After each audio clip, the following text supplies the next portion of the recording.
हमारी संस्कृति, हमारे संस्कार सदा रहे हमारे साथ। भारत की पुरातन गाथाएं और महान संतों की वाणी। सब्सक्राइब करें तिलक कथाएं। कोते पाटिल की आत्मा साईं बाबा को प्रणाम करके चली गई। ऐसा लगा जैसे कोते पाटिल को मुक्ति मिल गई। पाखंडी है वो, जादूगर है। राम राम राम द्वारिकानाथ जी, वो जादू नहीं था, ना ही पाखंड था और ना ही सम्मोहन। साईं बाबा जादूगर हैं या पाखंड हैं या भगवान हैं, ये मैं नहीं जानता, लेकिन उस दिन मेरी आंखों ने जो कुछ देखा उससे मुझे विश्वास हो गया कि कोते पाटिल का कल्याण हो गया। हाँ द्वारिकानाथ जी, ऐसा लगा कि कोते पाटिल जन्म मृत्यु के चक्र से मुक्त हो गया। ये साईं बाबा अब बाईजाबाई के घर क्यों जा रहा है, हैं? मैं बताऊं वैद्य जी, वो बाईजाबाई से माफी मांगने जा रहा है, क्योंकि बाईजाबाई ही उसे शिरडी में सबसे पहले बाहर निकालने वाली है।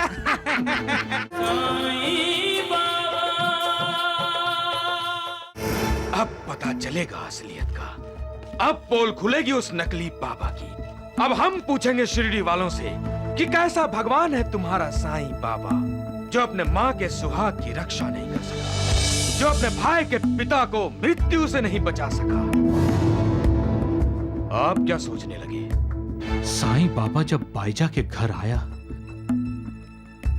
तब मैंने एक अजीब सा दृश्य देखा।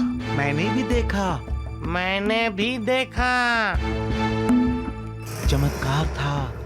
चमत्कार? कैसा चमत्कार?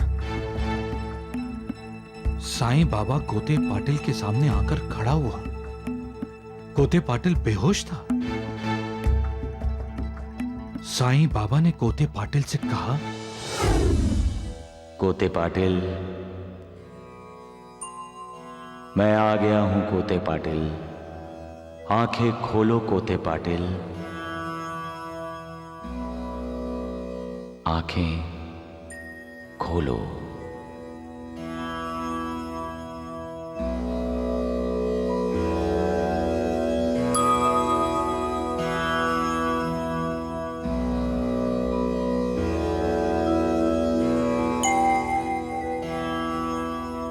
साईं बाबा,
तो आपका कहना है कि आप तीनों ने यही दृश्य देखा? हाँ द्वारिकानाथ जी, हाँ। कोते पाटिल की आत्मा साईं बाबा को प्रणाम करके चली गई। ऐसा लगा जैसे कोते पाटिल को मुक्ति मिल गई। पाखंडी है वो, जादूगर है। राम राम राम द्वारिकानाथ जी, वो जादू नहीं था, ना ही पाखंड था और ना ही सम्मोहन। साईं बाबा जादूगर हैं या पाखंड हैं या भगवान हैं, ये मैं नहीं जानता, लेकिन उस दिन मेरी आंखों ने जो कुछ देखा उससे मुझे विश्वास हो गया कि कोते पाटिल का कल्याण हो गया। हाँ द्वारिकानाथ जी। ऐसा लगा कि कोते पाटिल जन्म मृत्यु के चक्र से मुक्त हो गया। उसकी आत्मा को मुक्ति मिल गई। विठ्ठला पांडुरंगा।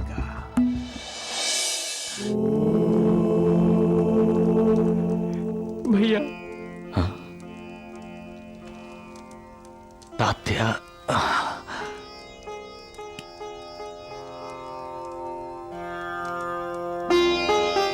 तात्या,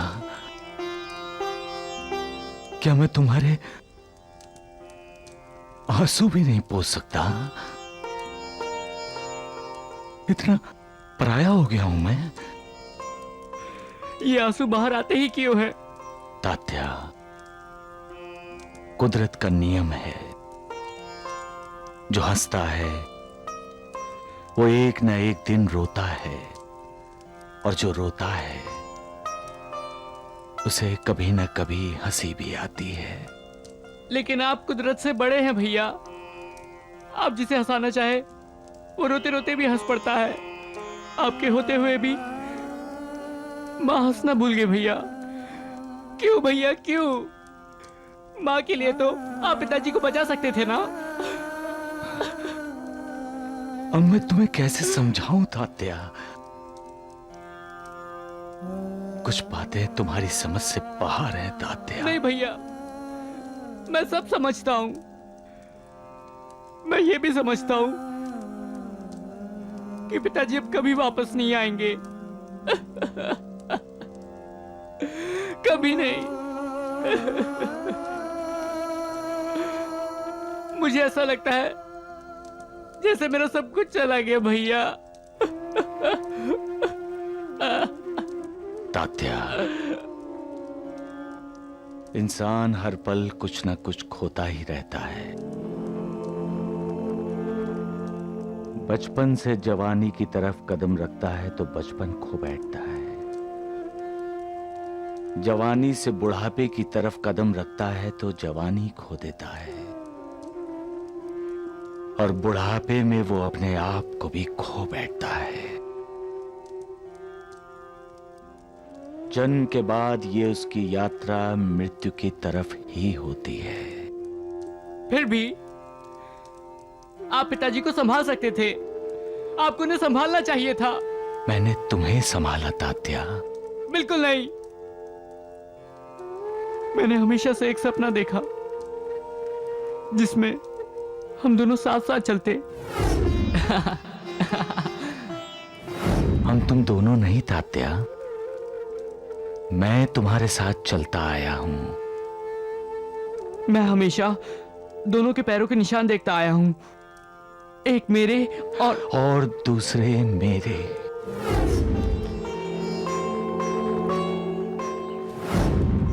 मैंने हमेशा तुम्हारा साथ दिया है तात्या। मैं नहीं चाहता तुम्हें किसी खतरे का सामना करना पड़े। मैं चाहता हूं जब कभी भी तुम पर कोई बुरा वक्त आए तो मैं तुम्हारे साथ रहूं। इसलिए मैं तुम्हारे साथ साथ रहा हूं। आप झूठ बोल रहे हैं भैया। मैंने कई बार सपने में देखा है आपने मेरा साथ छोड़ दिया। ऐसा कभी नहीं होगा तात्या, ऐसा कभी नहीं होगा। मैं आखिरी सांस तक तुम्हारा साथ दूंगा तात्या। तो मुझे कभी कभी सिर्फ अपने ही पैरों के निशान क्यों दिखाई देते हैं? आपके पैरों के निशान क्यों नहीं दिखाई देते? जब हम पटाखे जला रहे थे और पिताजी गिर गए थे, तभी मैंने सिर्फ अपने ही पैरों के निशान देखे। जब मैंने किशन को मुखौटा डालकर डराया और वो मर गया, तभी मैंने सिर्फ अपने ही पैरों के निशान देखे। आपके पैरों के निशान मुझे कहीं नजर नहीं आए। आपने मेरा साथ छोड़ दिया था। तात्या, क्या पेड़ कभी छांव देना छोड़ देता है? क्या फूल कभी अपनी सुगंध छुपा लेता है? क्या आग कभी जलना छोड़ देती है? तो फिर मैं तुम्हारा साथ कैसे छोड़ सकता हूं तात्या? तो फिर मुझे एक ही पैरों के निशान क्यों नजर आते हैं? आपके पैरों के निशान मुझे क्यों नजर नहीं आते? तुमने गौर से देखा होता तात्या, तो वो पैरों के निशान तुम्हारे नहीं थे, फिर किसके पैरों के निशान थे? मेरे पैरों के। मेरे पैरों के निशान थे तात्या, मेरे पैरों के। तो मैं उस वक्त कहां था? तुम मेरी गोद में थे तात्या, गोद में। तुम्हारे बुरे वक्त में मैंने हमेशा तुम्हें अपने हाथों में उठा लिया, ताकि तुम्हें कोई तकलीफ ना हो, कोई चोट न लगे। भैया, हाँ तात्या, मुझे माफ कर दो भैया, मुझे माफ कर दो। ना तात्या, माफी मांगने की कोई जरूरत नहीं है तात्या। तुम्हारा दिल तो शीशे की तरह साफ है तात्या, शीशे की तरह साफ है। मुझे माफ कर दो भैया, मैंने आपको कितना भला बुरा कहा। मुझे बुरा नहीं लगा तात्या, बिल्कुल बुरा नहीं लगा। पिता का साया जिसके सर से उठ जाए, उस बेटे की क्या हालत होती है मैं जानता हूं तात्या। मेरे पिता ना हुए तो क्या हुआ? भैया,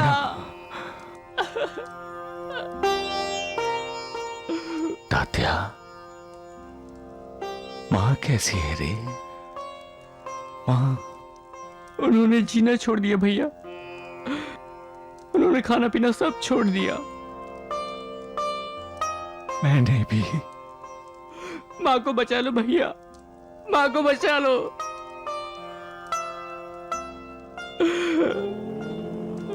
सबका मालिक एक। वैद्य जी, अरे वैद्य जी, क्या हुआ मूर्खों? तुम दोनों हमेशा भागे भागे क्यों आते हो? साईं बाबा आ रहा है, साईं बाबा। साईं बाबा, राम राम राम। देखे, चल हट।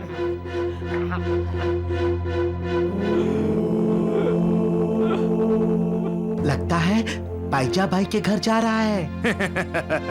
द्वारिकानाथ जी, आपको किस बात पर हंसी आई? हैं? वैद्य जी, हैं? आपने उसके चेहरे की उदासी नहीं देखी? वो सोच रहा है कि अब तक तो मरे हुए को जिंदा करने का नाटक करके बहुत बेवकूफ बनाया शिरडी वालों को। अब कोते पाटिल को कैसे जिंदा करेगा? वैद्य जी, अब तो ये शिरडी वाले ही उसे शिरडी से निकाल बाहर कर सकते हैं। लेकिन द्वारिकानाथ जी, ये साईं बाबा अब बाईजाबाई के घर क्यों जा रहा है? हैं? मैं बताऊं वैद्य जी, वो बाईजाबाई से माफी मांगने जा रहा है, क्योंकि बाईजाबाई ही उसे शिरडी में सबसे पहले बाहर निकालने वाली है। राम राम राम। मां,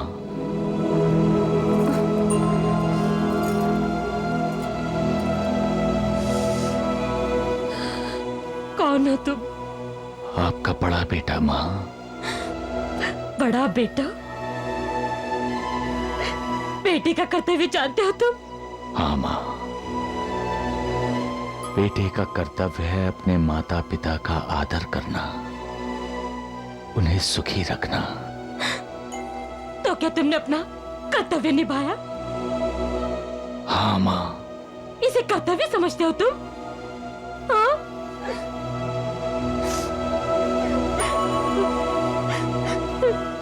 तुमने धोखा दिया है, तुमने धोखा दिया है मुझे साईं, तुमने मुझे धोखा दिया है।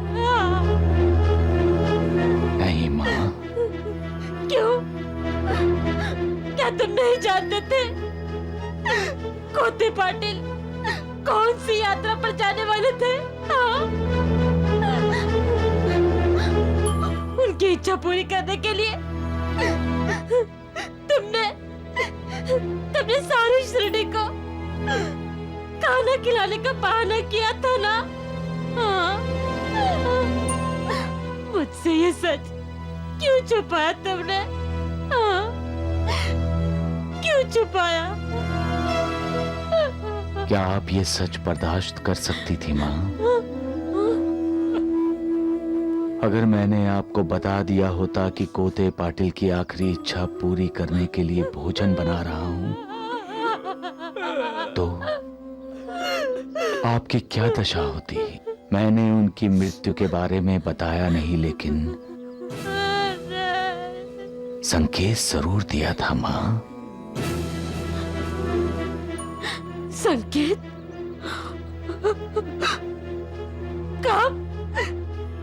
कब तूने संकेत दिया था? हाँ? जब उनकी मृत्यु हुई थी तब। पिताजी की मौत हुई थी? लेकिन साईं बाबा, उनकी मौत तो अभी अभी हुई है। नहीं, दिवाली के दिन की बात है। याद करो माँ, मैं भिक्षा मांगने आया था, तभी कोते पाटिल ने अचानक खांसते हुए दम तोड़ दिया था। पिताजी, पिताजी, पिताजी, पिताजी, पिताजी,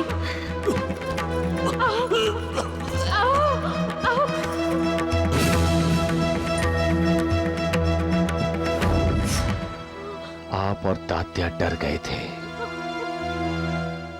तभी मैंने घर के बाहर से आवाज दी, भिक्षाम देहि। उठिए ना, माँ, उठिए। भिक्षाम देहि, भिक्षाम देहि। सही बेटा,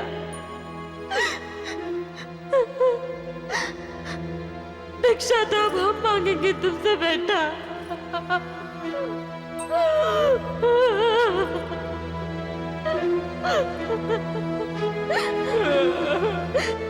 तात्या, जाकर कह दे साहिब बेटे से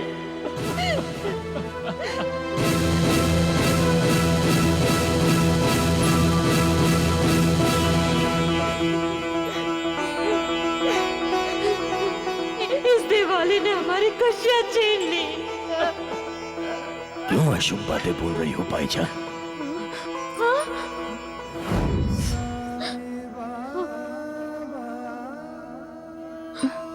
याद करो माँ, मैंने तो अपनी माँ की आज्ञा का पालन किया और कोते पाटिल को जिंदगी दे दी। और मैंने सदा अपने माता पिता का आदर किया है माँ, उन्हें हमेशा सुखी देखना चाहा है। इसलिए जब दूसरी बार दिवाली के समय कोते पाटिल पर मृत्यु हावी होने आई, तो मैंने मृत्यु को रोक दिया। पाटिल जी, त्योहार का दिन है आज और आपने मेरे बच्चे को रुलाया। ये अच्छा नहीं किया आपने। कोई आपके बच्चे को त्योहार के दिन रुलाए तो? क्या हुआ पाटिल जी? क्या हुआ? क्या हुआ आपको?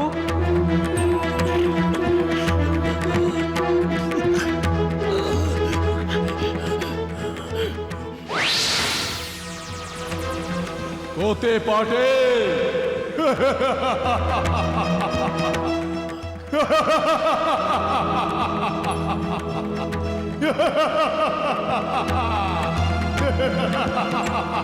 आओ कोते पाटिल, आओ मेरे साथ चलो।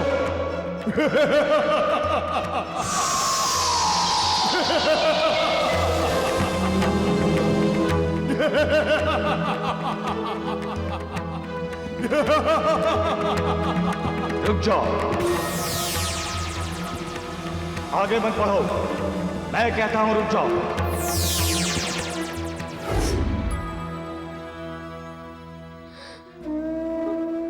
मैं बार बार मालिक के बनाए नियमों में हस्तक्षेप करना नहीं चाहता मां।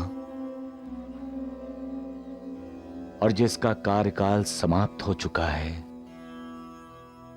उसके कार्यकाल को बढ़ाने का मतलब है उसके नए जन्म के कार्यकाल को कम करना और पुरानी जिंदगी को बढ़ाना है मां, जो ठीक नहीं है। कोते पाटिल को नया जन्म मिल गया है मां, और नए जन्म में उसका कल्याण होने वाला है। आप इसी तरह शोक करती रहेंगी मां, तो नए जन्म में कोते पाटिल को कष्ट होगा। मां, अगर इस जन्म में मनुष्य का उद्धार होने वाला है तो ही उसके अगले जन्म की जिंदगी का कुछ कार्यकाल उसे दिया जाता है, नहीं तो सब कुछ प्रारब्ध पर, उसके अपने पूर्व कर्मों पर निर्भर होता है।